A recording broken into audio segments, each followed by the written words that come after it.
কোথায়? এখন আসি কোথায়? এক বাক্যে আমাদের সারা ওয়ার্ল্ডে কোনো খিলাফা স্টেট নাই। তারপরে আমাদেরকে এরকম 57টা পিস পিস রাষ্ট্রে ভাগ করা হচ্ছে ওই খেলাফা রাষ্ট্রকে বাদ দিয়ে, এবং প্রত্যেকটা রাষ্ট্রের মধ্যে মোনাফেক শাসক বসায় দেওয়া হচ্ছে। একদম খোলামেলা বলে দিল, প্রত্যেকটা রাষ্ট্রের মধ্যে ম্যাক্সিমাম মোনাফেক শাসক বসায় দেওয়া হচ্ছে, যারা নিজেরাই পশ্চিমাদের হয়ে সার্ভ করবে এবং আল্লাহর জমিনে তাগুত কায়েম করবে, আল্লাহর জমিনে তাগুত কায়েম করবে। এবং করেছে তারা। এটা তাগুত কি তারা তো বুঝে না। তাগুত মানে শয়তান। যেখানে আল্লাহর বিধান চলে না, ওখানে শয়তানের বিধান চলে, সিম্পল। এটা 1000 জন বুদ্ধিজীবী মিলেও যদি একটা সংবিধান লিখে আর সেখানে আল্লাহ বিরোধী আইন থাকে, সেটা তাগুত। সেটার নাম কি? তাগুত। এই তাগুত মানে শয়তান। কেউ যদি ওর প্রতি ইমানদার হয়ে মারা যায়, জাহান্নামে যাবে।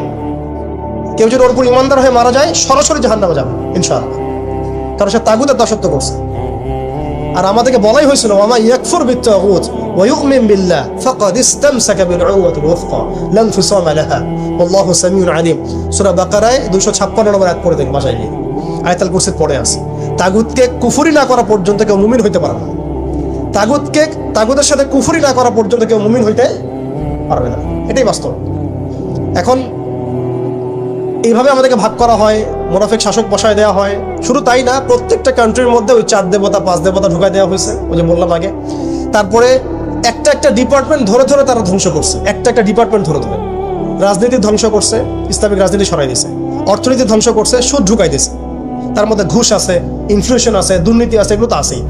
তারপরে সমাজের যে আমাদের ব্যাপারগুলো, সমাজের নীতি নৈতিকতার বিষয়গুলো দেখেন একেবারেই উঠাই দিচ্ছে, দিন দিন উঠাই দিচ্ছে। এখন নাকি আপনি স্ত্রীর সাথে সহবাস করলেও ধর্ষণ হবে। সুবহানাল্লাহ, কি অবস্থা! আর এদিকে আপনি পতিতালয়ে গেলে ওটা হচ্ছে শ্রমিকের কাছে গেছেন আপনি। কি বোঝাচ্ছে আমাদেরকে তাহলে? এটাই তো নাকি? আর স্ত্রীর সাথে একটু জোরাজুরি তো হইতেই পারে। এই জোরাজুরি তো ভালো, এর মধ্যে মহব্বত আছে। আর আপনি নাউজুবিল্লাহ কেউ যাবে পতিতালয়ে, তাদেরকে বলা হচ্ছে তারা শ্রমিক। তার তসলিমা নাসরিনকে আমরা এখান থেকে বিতাড়িত করছিলাম কেন? ঘুরে ফিরে তো সেটাই আসতেছে। সমাজকে ধ্বংস করছে, অর্থনীতি ধ্বংস করছে, রাজনীতি ধ্বংস করছে, মিডিয়াগুলো ওদের হাতে নিয়ে নিছে। মিডিয়া হাতে নেওয়া মানে হচ্ছে দিনকে ওরা রাত বানাই দেবে, রাতকে দিন বানাই দেবে। আর আপনারা তাদেরকে এত বিশ্বাসও করেন, অনেকে একটু ইসলামিক নিউজ করলে আপনারা বিশ্বাসও করেন। আসার সময় যে আমরা মাওয়াদি আসলাম, ওখানে দেখবেন একটা পোস্টার আছে বড় করে, সেটাতে লেখা আছে যে ওই যে আবু সাইদের ছবি দেওয়া আছে, দিয়ে আছে কি নতুন বাংলাদেশে স্বাগতম না, এরকম কিছু একটা। নিচে লেখা আছে প্রথম আলো। দেখেন এদের চরিত্র দেখেন। এরা বিগত প্রায় শুরু থেকে এরা আজ পর্যন্ত এই তাগুতের সার্ভ করছে, ভারতের দালালি করছে, ফ্যাসিস্টের দোসর ছিল। এরা আমাদেরকে জঙ্গি বানাইছে, এরা বহু মানুষকে কারাগারে পাঠাইছে, এরা বহু মানুষের গুমের জন্য দায়ী, খুনের জন্য দায়ী, হত্যার জন্য দায়ী, ফাঁসির জন্য দায়ী। এরা আবার পাল্টি মারলো পরিবর্তিত বাংলাদেশ। দেখছেন? এই হচ্ছে মিডিয়া। প্রত্যেকটা মিডিয়া ওরা হাতে নিয়ে নিয়েছে, এবং এর সাথে প্রযুক্তিগত উন্নয়ন। আমি তো বলছিলাম যে আমাদেরকে এইভাবে মনিটর করা হতো যে আমাদের ফোনে যদি আপনি একটা কল দেন, মেসেজ করেন, তাহলে আপনি ট্রেস হয়ে যাবেন। এইভাবে মনিটর করা যায়। আপনি গোপনে আপনার স্ত্রীকে কি বলছেন সেটা তারা শুনতেছে আড়িপেতে।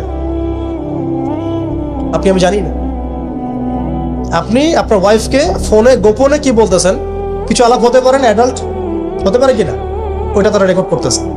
এখন প্রশ্ন হচ্ছে যে এই ওদের যে অগ্রগতি, আমাদের যে অধঃপতন, এই জিনিসটার জন্য কি শুধু তারাই দায়ী না আমরাও দায়ী আছি? শুধু কি তারাই দায়ী না আমরা দায়ী আছি? আমরা আমাদের আগে দোষগুলো খুঁজে বের করব। আমরা নিজেরা আমাদের আগে ল্যাকিংসগুলোকে খুঁজে বের করব। আপনি দেখবেন, খুঁজতে থাকেন, প্রথম ল্যাকিংস পাবেন আপনি, আমি, বেশিরভাগ মানুষই জীবনের মৌলিক উদ্দেশ্য থেকে সরে গেছে। আমরা দুনিয়াদার হয়ে গেছি ভাই। আমরা এই দুনিয়াতে এইভাবে থাকার জন্য আসি নাই। আল্লাহ পাক আমাদেরকে পাঠাইছেন এই দুনিয়াতে 2টা কাজ দিয়ে। একটা হচ্ছে আল্লাহর ইবাদত করতে হবে এবং তার জমিনে দিন কায়েম করতে হবে। এখানে আমি অন্য কোনো উদ্দেশ্যে আসি নাই। আমরা মুসাফির এখানে সবাই। আল্লাহ পাক বলেছেন, ওয়া মা খালাকতুল জিন্না ওয়াল ইনসা ইল্লা লিয়াবুদুন। আর ইন তানসুরুল্লাহ ইয়ানসুরকুম ওয়া ইউসাব্বিত আকদামাকুম ওয়ালা তামুতুন্না ইল্লা ওয়া আনতুম মুসলিমুন। কতগুলো আয়াত আছে। ইন্নাল্লাহা লা ইউগাইয়িরু মা বিকওমিন হাত্তা ইউগাইয়িরু মা বিআনফুসিহিম। আয়াতের পর আয়াত বলা যাবে। আমাদেরকে এই দুনিয়াতে পাঠানো হয়েছে 2টা কাজ। আমাদেরকে আল্লাহর ইবাদত করতে হবে এবং আল্লাহর জমিনে তার দিন কায়েম করতে হবে। এটা আমাদের কাজ। বাকি সবকিছু গৌণ। এগুলো মুখ্য কাজ, মেইন। এবং আমাদেরকে দিন দেয়া হয়েছে কেন? হুয়াল্লাযী আরসালা রাসূলাহু বিল হুদা ওয়া দীনিল হক লিইয়ুযহিরাহু আলা দীনি কুল্লি। এই দিনটা আল্লাহ পাক দিয়েছেন এই কারণেই, যাতে এই দিন অন্য সমস্ত দিনের উপর জয়লাভ করে। তো জয়লাভ কখন করবে? যখন আমরা ফিকির করবো তখন। এটা কি আবরাহার যুগ যে আবাবিল পাখি এসে পাথর ছুড়বে? বলেন, এখন পাথর আপনাকে আমাকে ছুড়তে হবে? এটা তো আবরাহার যুগ না। নবী সাল্লাল্লাহু আলাইহি ওয়াসাল্লাম শুধু দোয়া দিয়েই কি সব হয়েছে? দোয়ার সাথে চেষ্টা করেন নাই তিনি? এমনকি বদর যুদ্ধের দিনও তিনি কূপ দখল করলেন, ভালো জায়গাটাতে শিবির গাড়লেন, সৈন্য বিন্যাস করলেন। সবকিছু যখন ঠিকঠাক মতো হয়ে গেল, তারপরে বৃষ্টি আসলো আল্লাহর পক্ষ থেকে, তিনি দোয়া করা শুরু করলেন। এই দোয়ায় আল্লাহ পাক ফেরেশতা নাজিল করলেন। তাহলে কি আমাদের কাছে একমুখী না সবকিছু করতে হবে? এখন আমাদেরকে এই ল্যাকিংসগুলোকে খুঁজে বের করতে হবে। আমাদের ল্যাকিংস কোথায়? এই ইমানের দুর্বলতা, জীবনের উদ্দেশ্যে দুর্বলতা। আমরা দুনিয়াদার হয়ে গেছি, ভোগবিলাসী হয়ে গেছি, আমরা আমাদের ঐতিহ্য ভুলে গেছি, আমাদের শেকড় ভুলে গেছি, আমলে ঘাটতি হয়ে গেছে, হারামখোর হয়ে গেছি, আমরা জেনাকার হয়ে গেছি, আমরা ফ্রি মিক্সিং করতেছি, পরকীয়া করতেছি, ঘুষ খাচ্ছি, দুর্নীতি করতেছি, সুদ খাচ্ছি। আমরা করতেছি এগুলো পশ্চিমারা করতেছে না। আমাদের ল্যাকিংসগুলোকে আমাদেরকে দূর করতে হবে। ইলমের ঘাটতি হচ্ছে, আমলের ঘাটতি হচ্ছে, আলেমদের সাথে সোহবত নাই, তাসকিয়া নাই, পড়াশোনা নাই। কি করতেছি ভাই আমরা? আসলে কি জন্য আসছি আর কি করতেছি? এইখান থেকে ভবিষ্যৎটা হচ্ছে এই যে ইনশাআল্লাহ এই দিন বিজয় লাভ করবেই। আজ হোক আর কাল হোক, আল্লাহ পাক এমন জামা, এমন ইমারা, এমন আল্লাহর সেনাবাহিনী তৈরি করবেন যারা আস্তে আস্তে আস্তে আস্তে জন্য জয় হবে। এটা লেখা হয়ে গেছে। ইমামুল মাহদী আসবেন, লেখা হয়ে গেছে। এমন একটা সমাজ ব্যবস্থা আমরা দেখেছি 1400 বছর আগে, যে সময়টাকে ইতিহাস দুটা শব্দে আইডেন্টিফাই করে, আইয়ামে জাহেলিয়া। এক কথায় আইয়ামে জাহেলিয়া, অন্ধকারের যুগ। অন্ধকারের যুগ, দ্য এজ অফ ডার্কনেস, অন্ধকারের যুগ। এই অন্ধকারের যুগ আল্লাহ রাব্বুল আলামিন মাত্র 23 বছরের ব্যবধানে একটা কিতাব নাজিল করে, একজন নবীকে প্রেরণ করে, একজন নবীর সুন্নাহ দিয়ে, এবং একটা জামা, সাহাবায়ে কেরামের জামা, মানে ঐক্যবদ্ধ একটা প্ল্যাটফর্ম, এটাকে দিয়ে আল্লাহ রাব্বুল আলামিন মাত্র উইদিন 23 ইয়ার্স, মানে মাত্র 23 বছরের ব্যবধানে আল্লাহ রাব্বুল আলামিন এই সমাজের চিত্রটাকেই পরিবর্তন করে দিয়েছে। এটা আমরা দেখেছি মাত্র 23 বছরের ব্যবধানে। তো সিরাতটা যদি আপনাদের পড়া থাকে, তাহলে আপনারা বুঝতে পারবেন যে কিভাবে এই পরিবর্তনটা হয়েছে। যাদের সিরাতটা পড়া নাই তাদের বুঝতে একটু অসুবিধা হতে পারে। এই কারণে আমি আপনাদেরকে পরামর্শ দিই, যেভাবে আপনারা কোরআন শেখেন, যেভাবে হাদিসকে গুরুত্ব দিয়ে পড়েন, ঠিক সেইভাবেই নবী মুহাম্মদ সাল্লাল্লাহু আলাইহি ওয়াসাল্লামের পবিত্র জীবনীটাকে শুরু থেকে শেষ পর্যন্ত পড়ে শেষ করতে হবে। তাহলে আপনি ধাপগুলো বুঝতে পারবেন কিভাবে তিনি সমাজ সংস্কার করেছেন। না হলে বুঝতে পারবেন না। কোরআনের একটা আয়াত থেকে আপনি নিজে নিজে একটা দলিল তো বের করতে পারবেন না, একটা হাদিস থেকে আপনি নিজে নিজে একটা দলিল তো বের করতে পারবেন না। সিরাতটা যদি মাথায় থাকে, পুরো সিরাত মোবারক, পবিত্র সিরাত, তাহলে আপনি বুঝতে পারবেন কোন সিচুয়েশনে নবী সাল্লাল্লাহু আলাইহি ওয়াসাল্লাম প্রেরিত হয়েছিলেন, কিভাবে শুরু করেছেন, কিভাবে সামনে এগিয়েছেন, কোন প্রেক্ষাপটে কিভাবে তিনি রিয়্যাক্ট করেছেন, এবং কিভাবে আস্তে আস্তে এই দিনটা অল্প গুটি কয়েক মানুষ থেকে পুরো জাজিরাতুল আরবের মধ্যে ছড়িয়ে পড়েছে, প্রতিষ্ঠিত হয়েছে। এক কথায় দিন কায়েম হয়েছে কিভাবে, এটা বুঝতে হলে সিরাত লাগবে। এটা যদি আমরা 2 মিনিটের মধ্যে বলি, তাহলে প্রথমে নবী সাল্লাল্লাহু আলাইহি ওয়াসাল্লাম ওহী প্রাপ্ত হয়েছেন। সেই ওহীটা হচ্ছে কোরআন এবং হাদিস এবং সুন্নাহ, এবং সেই ওহী দিয়ে তিনি দাওয়াতের কাজ শুরু করেছেন। তিনি মানুষের দরজায় দরজায় যাওয়া শুরু করেছেন। মক্কায় 13 বছর নিরলস পরিশ্রম করে তিনি দাওয়াতের মেহনত অব্যাহত রেখেছেন, এবং দাওয়াতটা ছিল পরিপূর্ণ ইসলামের দাওয়াত, আংশিক দাওয়াত নয়। আমাদের দাওয়াত, তার দাওয়াতের মধ্যে কিছু পার্থক্য দেখা যায় অনেক সময়। তার দাওয়াত ছিল পরিপূর্ণ ইসলামের দাওয়াত, আমরা কিন্তু ইসলামের অংশ বিশেষ নিয়ে কথা বলি বেশি। এটা খেয়াল রাখতে হবে। তিনি দাওয়াতের কাজ করেছেন পরিপূর্ণ ইসলামের দাওয়াত, উদখুলু ফিস সিলমি কাফা, এর উপর আমল করার জন্য। এখন এই দাওয়াতের ফলে প্রথম 3 বছর গোপন গোপন দাওয়াত হয়েছে, কিন্তু এই 3 বছরেই এমন কিছু সাহাবী তৈরি হয়েছিলেন যারা পরবর্তীতে বদর, উহুদ, খন্দক, খায়বার কাঁপিয়ে দিয়েছে। যেমন আবু বকর সিদ্দিক, ওমর ইবনে খাত্তাব, ওসমান বিন আফফান, আলী ইবনে আবি তালেব, যায়েদ ইবনে হারসা, তারপরে বেলাল ইবনে রাবাহ, হামজা রাদিয়াল্লাহু আনহু, আব্দুর রহমান বিন আউফ, সাদ বিন আবি ওয়াক্কাস, হ্যাঁ, আবু উবাইদা ইবনে জাররাহ, এরকম বরেণ্য সাহাবী যারা, এই সাহাবীরা তৈরি হয়েছেন কখন?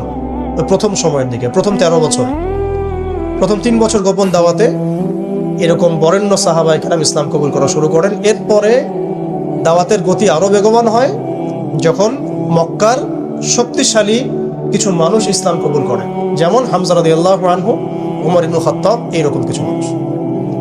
কারণ তাদের একজনের বক্তব্য বা একজনের অবস্থান সমাজে আরো 100 জনের সমান ছিল, 1000 জনের সমান ছিল।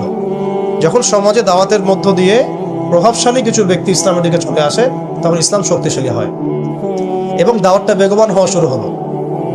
দাওয়াত যত বেগবান হওয়া শুরু হলো, ততই কাফেরদের নির্যাতন বাড়তে থাকলো। দাওয়াত যত বেগবান হচ্ছিল, নির্যাতনের মাত্রা তত বাড়ছিল। আমরা বিপরীতভাবে বলতে পারি, নির্যাতনের মাত্রা যত বাড়ছিল, দাওয়াতও তত বেগবান হচ্ছে। আজকের বিষয় তাই হচ্ছে। ইসলামকে মুছে ফেলার যত চেষ্টা করা হচ্ছে, ইসলাম ততই ছড়িয়ে পড়ছে, আলহামদুলিল্লাহ।